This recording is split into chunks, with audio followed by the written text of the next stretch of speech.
নমস্কার বন্ধুরা, কেমন আছো তোমরা সবাই? আশা করছি সবাই ভালো আছো, সুস্থ আছো। আমিও তোমাদের ভালোবাসায় ভালো আছি। আমি রাধা, তোমরা সবাই দেখছো Delhi Bengali kitchen 1 and blog. আজকে নিয়ে এসেছি পাবদা মাছের একটা রেসিপি। বন্ধুরা, পাবদা মাছ তো সবাই কোনো না কোনোভাবে রান্না করে খায়, সবার আলাদা আলাদা নিয়ম। তবে আমি যে করে রান্না করি সেই রান্নাটা দেখে নাও, আশা করছি তোমাদের সবার খুব ভালো লাগবে। একটা পাবদা মাছের ঝাল হলে আর কিছুই লাগবে না তোমাদের। অনেক বড় বড় পাবদা মাছ পাওয়া গেছে, পেয়েছি, অনেকবার রান্না করেও খেয়েছি, তোমাদের সাথে কখনো শেয়ার করা হয়নি। তা ভাবলাম আজকে তোমাদের সাথে শেয়ার করে দিই আমি কি করে এই রেসিপিটা করি।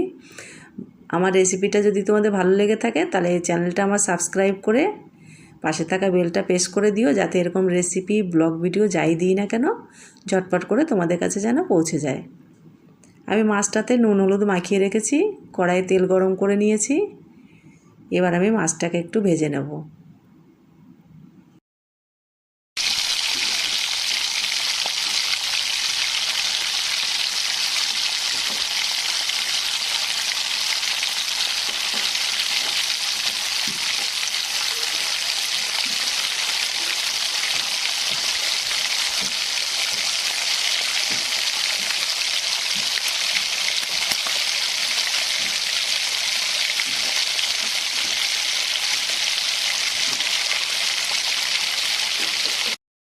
এই মাছগুলো এত ফাটে, ভয় লাগে বন্ধুরা, ঢাকন দিয়ে তারপরে ভাজতে হয়, না হলে ছিটিয়ে হাত পা সবই পুড়ে যায়। তেল ছিটিয়ে এত জ্বালা করে, এই জন্য মাছ ভাজতে ভয় লাগে। আমি আমার কর্তাবাবুকে সবসময় বলি তুমি ভেজে দাও মাছটা, ও বলে ঠিক আছে সরো আমি ভেজে দিচ্ছি। হেসে ফেললাম বন্ধুরা, তোমাদের সেই সিচুয়েশনটা মনে করে আমার হাসি পেয়ে গেল। আর বন্ধুরা, মশলাগুলো তো তোমাদের আগেই দেখিয়ে দিয়েছি। সর্ষে নিয়েছি, পোস্ত নিয়েছি, আদা নিয়েছি, কাঁচা লঙ্কা নিয়েছি, গোলমরিচ নিয়েছি, সব কিছু আমি পেস্ট করে রেখে দিয়েছি আগে। ওটা দেওয়ার সময় আবার তোমাদের বলে দেবো।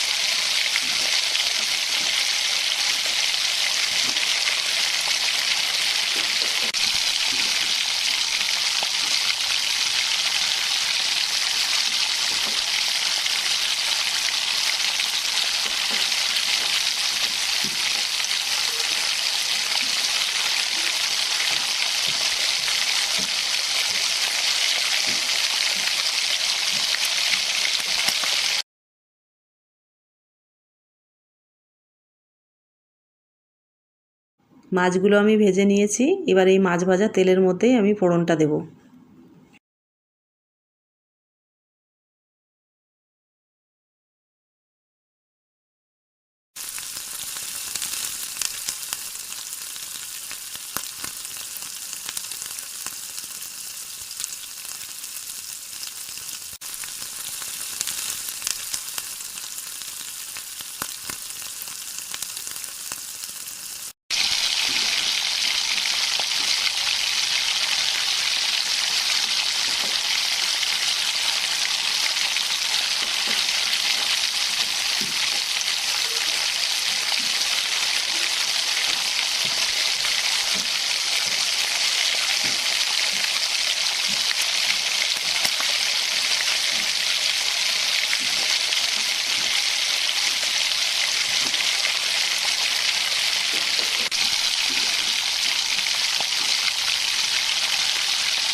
বন্ধুরা, যে মশলাগুলো দেখিয়েছিলাম সেই মশলাটা পেস্ট করে আমি দিয়ে দিলাম। যাতে আছে কালো সর্ষে, সাদা সর্ষে, পোস্ত, আদা, লঙ্কা, গোলমরিচ, তেজপাতা, এই সবগুলো একসাথে পেস্ট করে নিয়েছি। এবার মশলাটাকে আমি ভালো করে কষিয়ে নেব। স্বাদ মতন দিয়ে দিলাম নুন, আর দিয়ে দেবো হলুদ।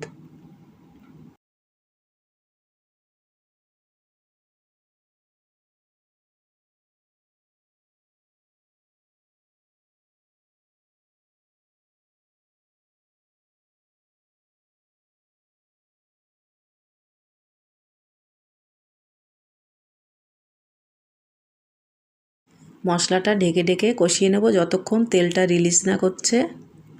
দেখো মশলাটা তেলটা ছেড়ে দিয়েছে বন্ধুরা।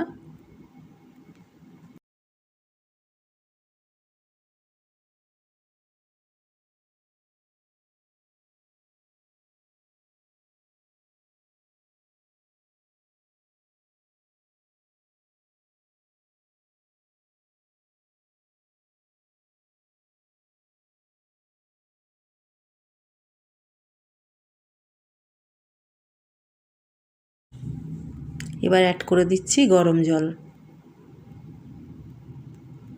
আমি তো সবসময় বলে থাকি আমি রান্নাতে গরম জল ব্যবহার করি বন্ধুরা। এতে রান্নাও ভালো হয়, খেতেও টেস্ট হয়, তাড়াতাড়ি হয়ে যায়, কালারও ভালো হয়। কিন্তু কালার ভালো হলেও আমি তো আমার ক্যামেরাতে আমি ঠিক মতন দেখাতে পারি না।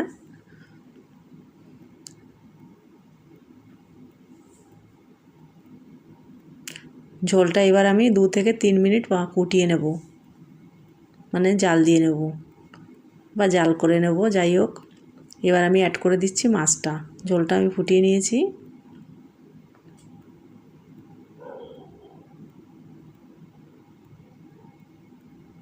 ও এত ভালো লাগে পাবদা মাছ, আমার তো খুবই পছন্দের।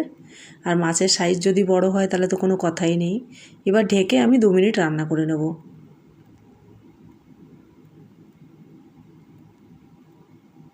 আর রান্না করতে একদমই সময় লাগে না, 10 মিনিটেই মনে হয় রান্নাটা হয়ে যায়। আর একটা মাছের ঝোল হলে আর কোনো কিছুর দরকার নেই। ঝোল তো না, ঝাল। মাছের ঝাল হলে আর কোনো কিছুর দরকার নেই। আর মাছটা খুব হালকা হাতে নাড়তে হবে, নাহলে ভেঙে যাওয়ার সম্ভাবনা থাকে বেশি।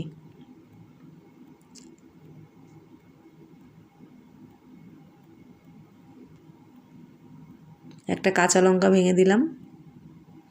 কাঁচা লঙ্কার ফ্লেভারটা লাস্টে দিলে পরে খুব ভালো আসে। আর দিয়ে দেবো সর্ষের তেল, 2 চামচ মতন সর্ষের তেল দিয়ে দেবো।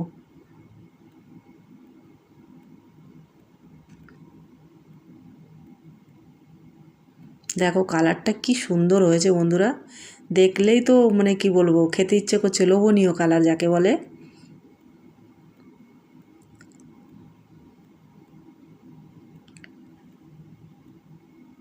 তাহলে রেসিপিটা কেমন লাগলো বন্ধুরা? ভালো লাগলে লাইক কমেন্ট করে দিও, কাছের লোকের কাছে শেয়ার করে দিও। আর আমার এই ছোটো চ্যানেলটি সাবস্ক্রাইব করে তোমরা আমার পাশে থেকো, সাথে থেকো।